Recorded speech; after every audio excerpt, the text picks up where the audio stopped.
Buenos días, hermanos, paz y bien para cada uno de ustedes. Hoy en este hermoso día, lunes 24 de marzo, nos ha tocado el Santo Evangelio que está tomado en San Lucas capítulo 4, verso 24 al 30. Y lo vamos a leer todo en el nombre del Padre, del Hijo y del Espíritu Santo. Amén. Dice la palabra de Dios. Y Jesús añadió: Ningún profeta es bien recibido en su patria.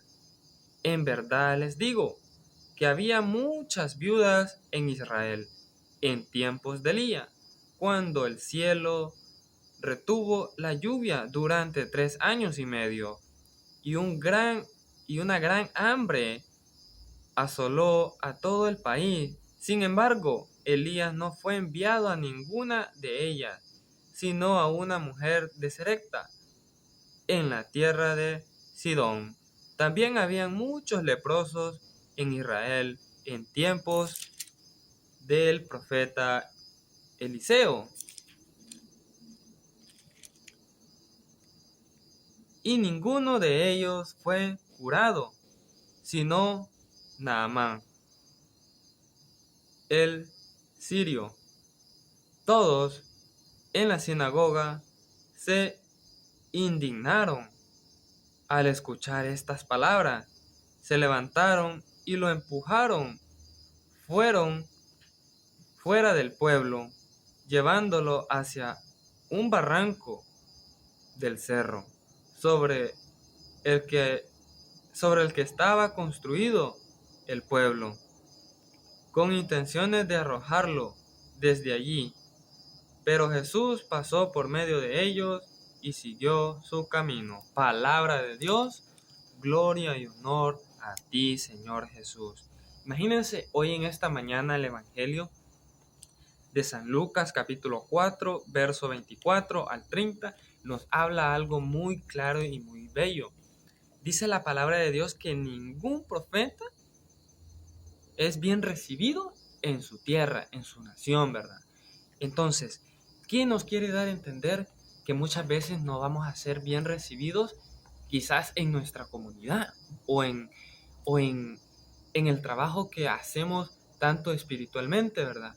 Pero algo que Dios nos da, ¿verdad? Es que sigamos su camino, que sigamos nuestro camino, a que nos esforcemos más hacia Él. Dice también, en verdad les digo que había muchas viudas en tiempos de Israel, en tiempos de Elías, cuando el cielo se cuando el cielo retuvo la lluvia durante 3 años y medio y una gran hambre asoló el país. Imagínense, a veces, ¿verdad? No somos como ese profeta Elías, pero tal vez somos quizás ese Eliseo, o tal vez somos como Pedro o como Juan. Pero ¿qué quiero llegar con esto? Y es que esta profecía se cumple día tras día.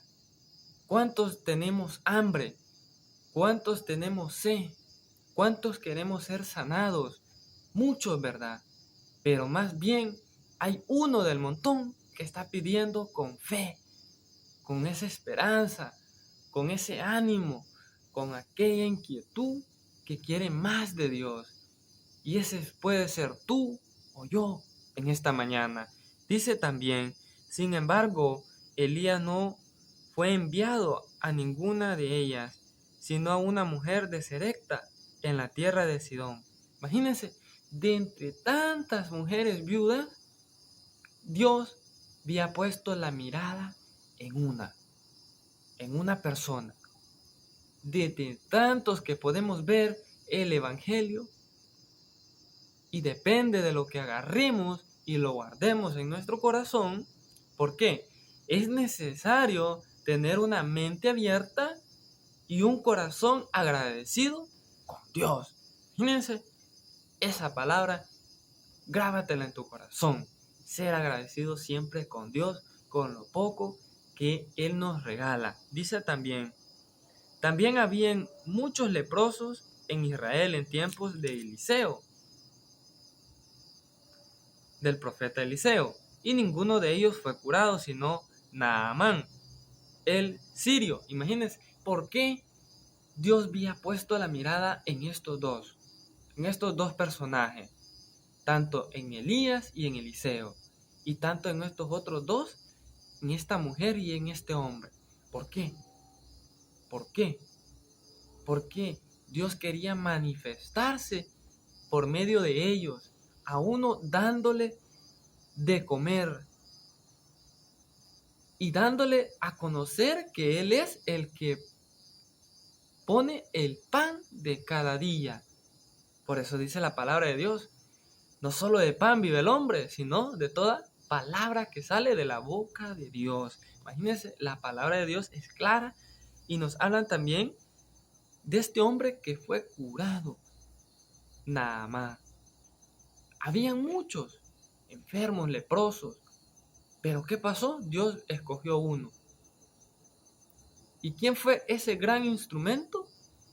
Eliseo.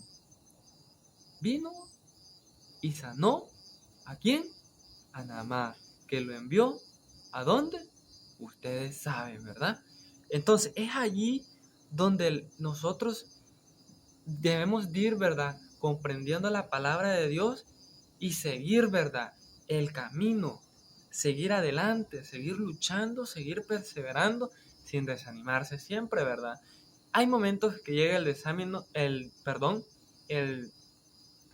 de nuestra vida, pero es allí donde, como dice el apóstol Pablo, en tu debilidad es cuando soy más fuerte, ¿verdad? Es ahí donde nosotros tenemos que fortalecernos, ¿verdad? Siempre buscar la Eucaristía, la confesión y esa Santa Misa que nos fortalece. Buscar siempre el Santísimo, llenarnos más de Él, de su amor y de su bondad. Dice, todos en la sinagoga se indignaron al escuchar estas palabras. ¿Por qué cree que se indignaron? Porque sabían que era la mera verdad que Jesús estaba diciendo, pero ellos querían tapar el sol con un dedo. Eso no se puede hacer, ¿verdad? Porque la palabra de Dios es espada de doble filo que penetra hasta el fondo de nuestro corazón y es la que escudriña es nuestro interior. Dice también, se levantaron y empujaron, fuera del pueblo, llevándolo hacia un barranco del cerro sobre el que estaba construido el pueblo, con intenciones de arrojarlo desde allí. Imagínense cómo es el ser humano, ¿verdad? Arrojarlo, ¿verdad? A una altura donde, pues, obviamente, humanamente, es una altura grandísima donde él puede caer y morir. Pero como el plan de Dios es grande, imagínense lo que Dios hace, ¿verdad? En nuestra vida. Los saca de ese barranco donde estamos a punto de caernos y nos dice, Jesús siguió su camino. Ahora nosotros sigamos ese camino que Jesús nos ha dejado. Dice el verso 30, pero Jesús pasó en medio de ellos y siguió su camino. Cosa que tú y yo tenemos que hacer día tras día. Seguir el camino de Dios. Y es algo que nos lleva siempre a la vida eterna. Busquémoslo más, echémosle gana, sigamos adelante con ese ánimo, con esa alegría, ¿verdad? Como dice San Pablo, estén alegres en todo momento, en cada instante, estar alegres. Así que hermanos, bendiciones y que la paz de Dios reine en cada uno de sus corazones. Amén.